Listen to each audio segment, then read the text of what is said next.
মাত্র কয়েক মিনিটেই তৈরি হয়ে যাওয়া এই সুজির হালুয়া আমরা কিন্তু বাড়িতে সবাই তৈরি করতে পারি। বন্ধুরা, আমি কিভাবে বাড়িতে সুজির হালুয়া তৈরি করে থাকি সেটাই আজকে আমি আপনাদের কাছে শেয়ার করব।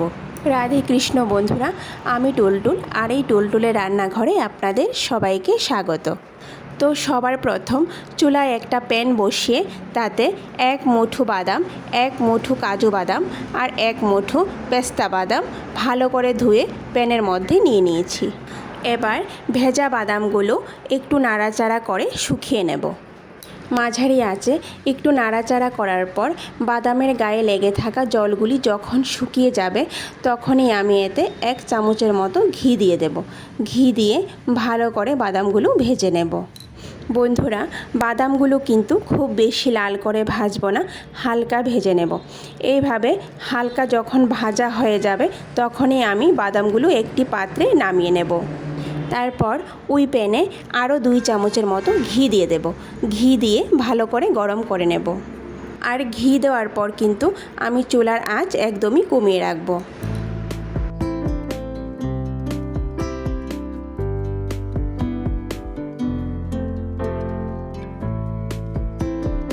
ঘি গরম হয়ে গেলে আমি এতে ছোট বাটির 1 বাটি সুজি দিয়ে দেব।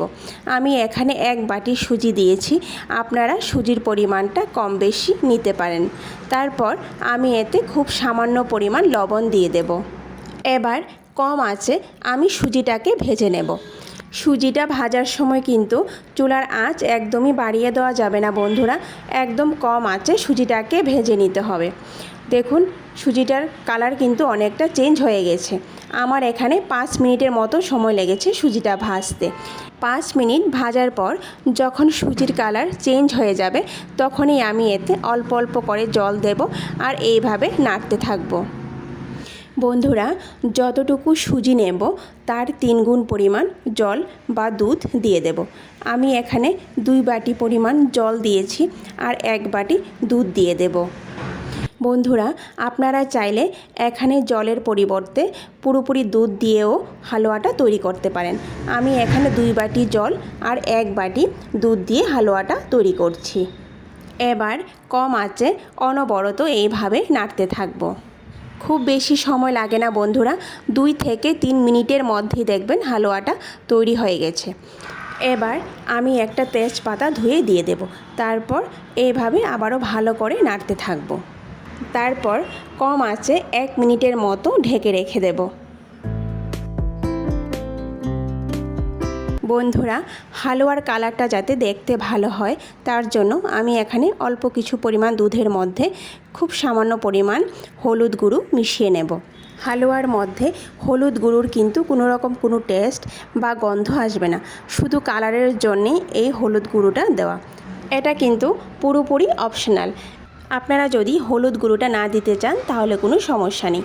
এখানে হলুদ গুঁড়োর জায়গায় আপনারা কেশরও ব্যবহার করতে পারেন।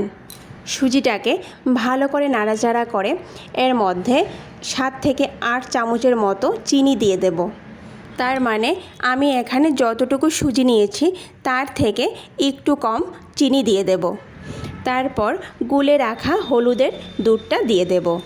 তারপর ভালো করে নাড়াচাড়া করে নেব। আর বন্ধুরা, শুরু থেকে কিন্তু আমি চুলার আঁচ একদম লোতে রেখেছি। তারপর 3টে এলাচ এইভাবে ফাটিয়ে দিয়ে দেব।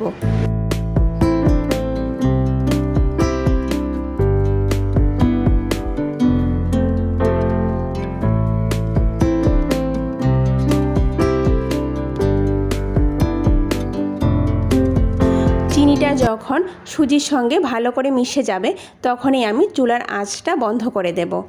আর ভেজে রাখা ড্রাই ফ্রুটসগুলি এইভাবে টুকরো করে সুজির মধ্যে দিয়ে দেব। এবার ভালো করে নাড়াচাড়া করে 2 মিনিটের জন্য ঢেকে রেখে দেব।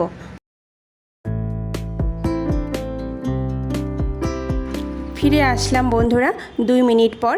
এবার একটা প্লেটের মধ্যে পরিবেশন করে নেব। এবার উপরে 2 থেকে 3 চামচ গলানো ঘি দিয়ে দেব। তারপর ভেজে রাখা ড্রাই ফ্রুটস দিয়ে সাজিয়ে দেব। বন্ধুরা, ভিডিওটি সম্পূর্ণ দেখার অনুরোধ রইল। আর ভিডিওটি যদি ভালো লেগে থাকে তাহলে সবার শেষে লাইক, শেয়ার আর সাবস্ক্রাইব করে দেবেন। নমস্কার, আজকে এই পর্যন্তই। কথা হবে আবারও পরের ভিডিওতে।